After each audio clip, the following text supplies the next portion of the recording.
अस्सलाम वालेकुम guys, this is Zoeb Jamali and you are watching ZJ legal. आज का जो हमारा टॉपिक है सीआरपीसी में वो है चैप्टर 12। चैप्टर 12 की हेडिंग है disputes as to the immovable property.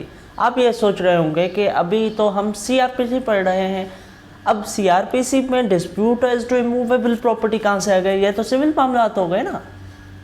अब ये बात तब आपको पता चलेगी जब हम सेक्शंस पढ़ेंगे। अब सेक्शन 145 से हम स्टार्ट करते हैं। अब सेक्शन 145 कहता है कि procedure where dispute concerning land is likely to cause breach of peace. अगर ऐसा कोई डिस्प्यूट है जिससे ब्रीच ऑफ पीस हो सकता है तो मजिस्ट्रेट ऑर्डर कर सकता है, कोर्ट ऑर्डर कर सकता है या नहीं कर सकता, क्रिमिनल कोर्ट ऑर्डर कर सकता है या नहीं कर सकता। देखते हैं। Whenever a magistrate of first class is satisfied from the police report or other information that a dispute likely to cause breach of peace. ज्यादा अंग्रेजी मत झाड़, सिर्फ इतना बता के मुमकिन है या नहीं। कर सकता है मैजिस्ट्रेट जो है वो ऑर्डर कर सकता है। मैजिस्ट्रेट किस सिचुएशन में ऑर्डर कर सकता है?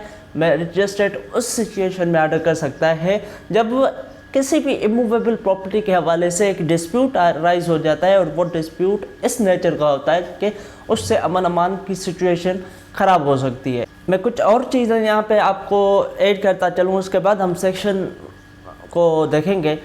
यहाँ पे एक चीज़ ये भी याद रखिए कि जब भी कोई मैजिस्ट्रेट के पास आता है ये एप्लीकेशन 145 में, तो वो ये देखता है कि जो डिस्प्यूट तो है, ठीक है, डिस्प्यूट है तभी वो लिटिगेशन में आए, उसी इमूवेबल प्रॉपर्टी से भले रिलेटेड हो, लेकिन बात ये देखनी है कि क्या वो उस डिस्प्यूट से अमन अमान की सिचुएशन ख़राब हो सकती है, क्या उससे कोई झगड़ा वगैरह हो सकता है, क्या इससे ब्रीच ऑफ पीस हो सकती है या नहीं हो सकती।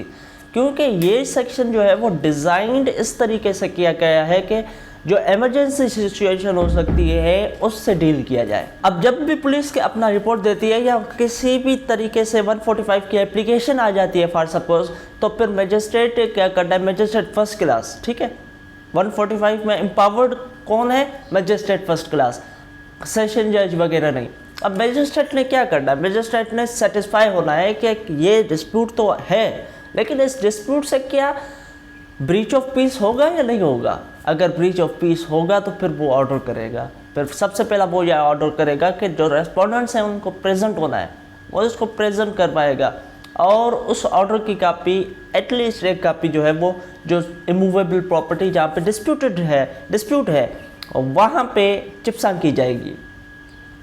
अब फॉर सपोज आपको पता है कि जैसा कि हमारे पास फ्रिवलेस लिटिगेशन हद से ज़्यादा है। अब एक पिटीशन आ गई थी, एप्लीकेशन आ गई थी 145 में, मैजिस्ट्रेट के पास एक डिस्प्यूट है फैमिली मेम्बर्स के बीच एक पर्टिकुलर इमूवेबल प्रॉपर्टी से रिलेटेड। मैजिस्ट्रेट ने देखा कि उस हवाले से डिस्प्यूट तो है। अब डिस्प्यूट इस नेचर का है कि वो वहाँ पे सिविल केस में सूट फाइल्ड है सीनियर सिविल जज के साहब के पास। अब सीनियर सिविल जज के साहब के पास सूट फाइल्ड है जो कि बिल्कुल वो डिसाइड करेंगे, और जो नेचर ऑफ द डिस्प्यूट है वो ऐसा नहीं है कि उस हवाले से अमन अमान का खदशा हो। तो फिर मैजिस्ट्रेट ने क्या किया? 145 की जो एप्लीकेशन थी उसको रिजेक्ट कर दी। अब हम आ जाते हैं, ज़रा सेक्शंस को देख लेते हैं कि सेक्शंस का क्या कहते हैं, और सेक्शंस के मुताबिक मैजिस्ट्रेट फर्स्ट क्लास कौन कौन से ऑर्डर कर सकता है, क्या क्या उनके पास पावर्स हैं। अब मैजिस्ट्रेट ने एक तो ऑर्डर कर दिया कि दूसरे जो पार्टीज़ हैं वो आ जाएं। अब उसके बाद मैजिस्ट्रेट ने क्या करना है? मैजिस्ट्रेट ने ये देखना है कि जब भी ये एप्लीकेशन आई है उस वक्त कौन पोजीशन में था, या उससे 2 मंथ पहले कौन इलीगली डिस्पोजेस किया गया है, उसको ये देखेगा। और जो इलीगली डिस्पोजेस किया गया है या जो पोजीशन में था, मैजिस्ट्रेट क्या करेगा कि ऑर्डर कर देगा कि वो जो है वो पोजीशन में रहेगा जब तक उसको लीगली इविक्ट न कर पाया जाए। अब लीगली इविक्ट के लिए उनको सिविल कोर्ट के पास जाना पड़ेगा, तो जब तक वो ड्यू प्रोसेस जो है उसको फॉलो नहीं करते तब तक वो जिससे इलीगली डिस्पोजेस किया गया है जैसे, तो वो वहाँ पे रहेगा। अब एक सिचुएशन ये भी हो सकती है कि अगर वो मैजिस्ट्रेट